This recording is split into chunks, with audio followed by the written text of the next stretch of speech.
Hi, it's Leanne. Do you need a cinnamon roll? Do you need it now? Well, I've got you covered. Today's recipe for one single cinnamon roll is about as easy, as quick as it gets. It comes together in minutes, and you can either bake it in the microwave or in the oven. Either way, you end up with one single ooey gooey delicious cinnamon roll. Join me in the kitchen as we make small batch recipes with big taste.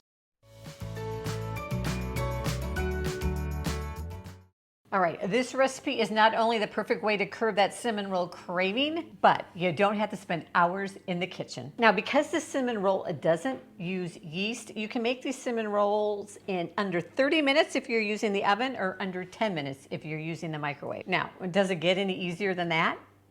So let's get started. So for our cinnamon roll, we're going to use a 4-ounce ramekin. You could also use a ceramic, oven-safe, microwave-safe mug if you don't have a ramekin. Just go ahead and spray it lightly with some nonstick spray.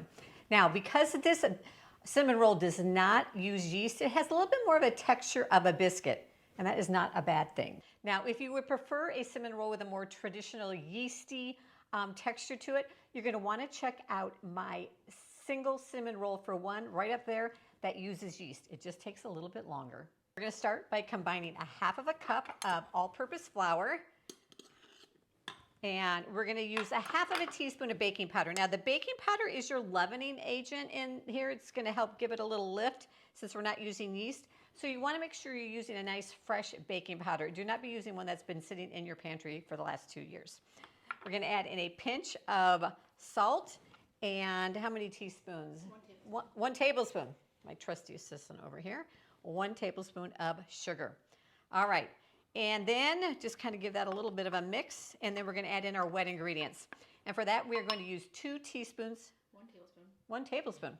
1 tablespoon of melted butter. Good thing I've got help today. All right. And then how much milk? A teaspoon? 2 teaspoons of milk. 2 tablespoons. 2 tablespoons of milk. It's one of those days. Here we go. 2 tablespoons of milk. Now, this is just going to mix this till it comes together. And it initially actually even may seem a little dry. All the dry ingredients should incorporate, but it's going to feel a little shaggy. All right, then we're just going to take our hands and kind of just squish it and bring it together. And it should come right together and form a nice little ball of dough. All right, then we're going to take it and we're just going to knead it a couple times on the counter just to get it a little bit smoother. All right, so just after about a minute, we're just going to take the dough, set it aside, and we are going to mix up our cinnamon filling.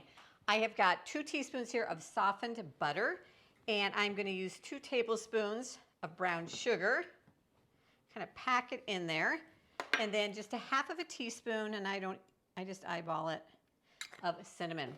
And then let me grab a smaller spoon here, and we are just going to mix that together till it forms the consistency of wet sand. All right, after we made our filling, we're going to go ahead and roll out our dough. I'm just going to add a little bit of flour just lightly to my counter here, and using my rolling pin, I'm going to roll it out into as close to about a 6x9, 5x8 rectangle. If you can get it into a rectangle. Mine usually ends up a little bit more oval than a rectangle, but you want it about 1/8 of an inch thick or thin. All right, get that rolled out. And then I'm going to try to get it just a little bit wider this way. There we go. Then we're going to take that filling that we made, that looks like wet sand, and put it and just make a nice thin layer over our dough.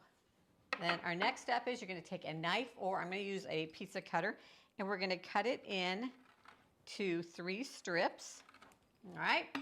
And then we're going to take that middle strip first and just roll it up. See that?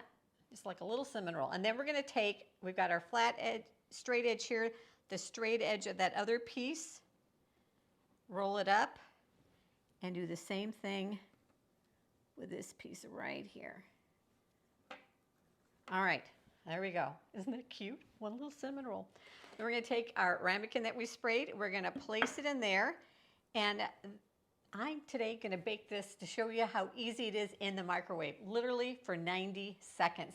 Now, depending on the strength of your microwave, how new or old it is, it may take a little bit longer. So if after 90 seconds and still looks a little damp and wet on top, do it for another 10 seconds. So do it in 10-second increments so that you don't overcook it, because one of the disadvantages of the microwave is you cook it too much, it can make it tough. We're gonna make our glaze right now because you wanna have this ready for when it comes out of, especially if you're using the microwave, you've got 90 seconds to mix this up. You wanna have it ready because you wanna be able to put this glaze onto it right when it is warm and hot coming out of the microwave. So I am using 1/3 of a cup of powdered sugar, just a few drops of vanilla, and anywhere from 1/2 to a teaspoon of milk. You could use 1/2 and 1/2. You could use whipping cream, just kind of depending to see, so you can get a nice glazy, drizzling consistency to it. Okay, look at how amazing this looks. Wow. All right, and it was made in the microwave. Can you believe it? All right, so now, as soon as it comes out of the microwave, this is, if you're gonna bake it in the microwave, even in the oven, I highly recommend with this recipe that you eat it right away. If you let this one get cold, it's gonna get a little tough, especially if it was baked in the microwave. So this one is meant to eat immediately, all right? So we are going to take our glaze. I need to add just a drop. It's been sitting for a minute, and sometimes if it sits for a minute, it will harden up a little bit. So I just added in, whoop, get it all over me, another little drop of water in there just to make it more drizzly, spreadable. Okay, we're just gonna add it. Oh man, this smells, looks so good. And can I just tell you, it tastes as good as it looks. All right. Whoa, look at that. And to be perfectly honest, I really can't tell a difference in it whether you cook it in the microwave or you cook it in the oven. Just be sure and eat it right away. This is so good. Now, make sure you check out some of my other small batch and single serve recipes here on YouTube by clicking down below. Subscribe to my channel if you haven't, and I'll see you in the next video.